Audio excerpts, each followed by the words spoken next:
ერთი ძალიან მაგარი გურული გოგო უნდა გაგაცნოთ, რომელმაც თავისი საქმიანობა აქ სოფელ გომში მაშინ დაიწყო, როცა მაინც და მაინც პოპულარული არც შიდა ტურიზმი იყო და არც ეკოტურიზმი და იმ სივრცეში რომელიც შექმნა თავარი არის არა სერვისი, არამედ ემოცია. და როგორ ახერხებს ამ ყველაფერს და რატომ რჩებათ ასეთი მძაფრი და საინტერესო ემოციები აქ ჩამოსულ მოგზაურებს? აი მაგის გაგებას ვაპირებ ზუსტად ახლა და თქვენც მინდა რომ გამოგზაუროთ ძალიან ლამაზ დუმბო ეკო-კემპში. გამომყევით. წავედით. ნიშანი გვაჩვენებს რომ სწორ გზაზე ვდგავართ.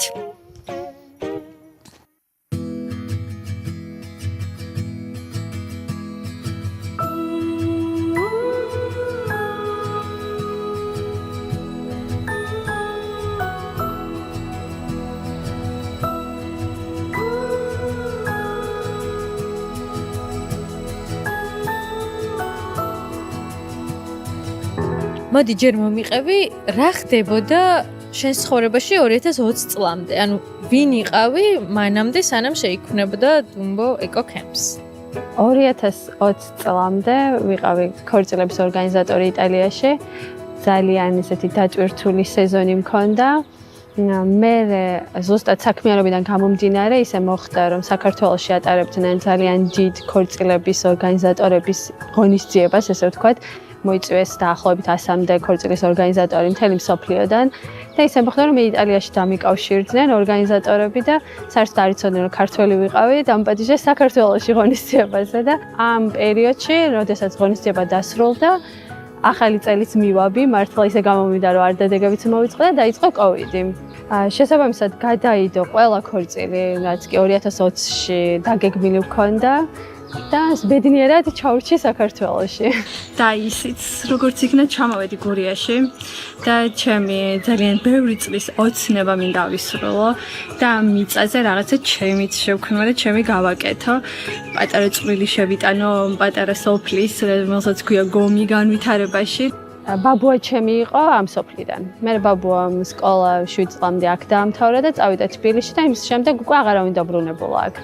თუმცა ძალიან მადლობელი ვარ, რომ დატოვეს სახლი და მიდამო, ესე ვთქვათ, არ გაყიდეს და შეგვინარჩუნეს ჩვენ ადამიანებს, რომელთაც ესეთი ვაგრძელებთ ჩვენი წინაპრების კერას, ესე ვთქვათ, არ ჩავაქრეთ და ისე მოხდა, რომ ბიძა ჩემმა მითხრა ამ ადგილის შესახებ, რომელიც არ იყო ჩვენი ოჯახის და მაგ დროს გაყიდვას აპირებდა და ეს დამირეკა და მითხრა თუ ვინმე მინდა იყიდო საქაურობა, პირველი შენ ხარო და ძალიან გამიხარე და მაშინ არის ყველანაირად ფინანსები ისე მოვაგვარე, რომ ეს მიწა მეყიდა დაახლოებით დუმბო ეკო-კემპის აშენებამდე 7 წლით ადრე, ასე რომ ეს ძალიან დიდი გრძელი გზა იყო და ეს მთელი ეს 7 წელი პროფესიულად ვითარდებოდი, რაღაც საზღვარგარეთ ცხოვრობდი, სწავლობდი და უბრალოდ იმის საშუალება არ მქონდა, რომ რამე გამეკეთებინა ამ მიწაზე. თუმცა შეძენის დღიდან ზუსტად ვიცოდი, რომ რაღაცა განსაკუთრებული უნდა გამეკეთებინა ამ მიწაზე. რა არ ვიცოდი,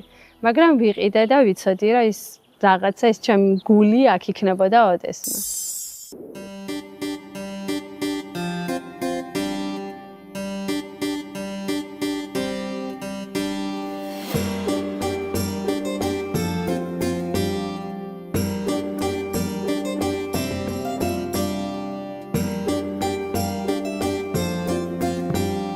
მე თვითონ აი სანამ ქორწილების ორგანიზატორი გავხდებოდი, მანამდეც უკვე ძალიან დიდი ხნით ადრე დაწყებული მქონდა მოგზაურობა ზურგჩანთით. დაბალი ბიუჯეტით. თავიდან დაბალი ბიუჯეტით, იმიტომ რომ სხვა საშუალება არ იყო და მე საშუალება რომც გაჩნდა, მაინც დაბალი ბიუჯეტით მერჩვენა მოგზაურობა, იმიტომ რომ უფრო მეტი გამოწვევა იყო, უფრო მეტად ვახლოვდებოდი ადგილობრივებს და უფრო მეტად ხვდებოდი ისეთ ადგილებში, ეხლა სადაც ვართ დაახლოებით. და მე სადაც მომწონდა რომ მოგზაურობდი და როგორი სივრცეც სულ ჩემთვის მიზიდულობა იყო, ეგეთი სივრცე ხედავდი რომ საქართველოში არ იყო. და როცა ისე მოხდა რომ აი რა შეიძლება გავაკეთო ამ მიწაზე, პირველი ეგ მომივიდა უნდა იყოს კემპინგი.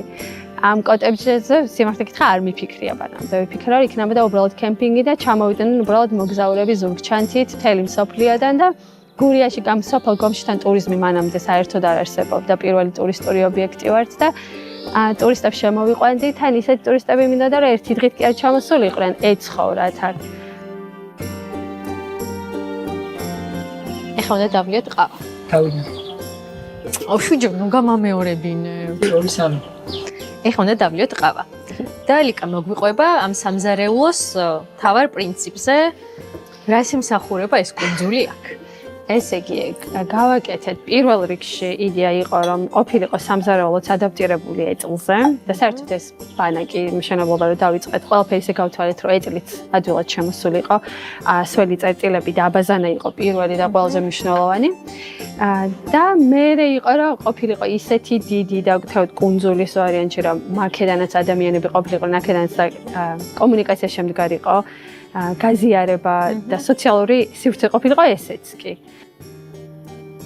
ხშირად ხდება, რომ ტურისტი ჩამოდის და ამბობს, რომ სადილად ეხლა ამის გაკეთებას აპირებს და ან საერთოდ არაფერს არ აპირებს და ფიქრობენ, რომ რა გავაკეთოთ სადილად და მეორე უბნება, რომ მე ჩემი კერძს გავაკეთებ ჩემი ქვეყნიდან, შენი ქვეყნიდან გააკეთე კერძი და მე გავიზიაროთ.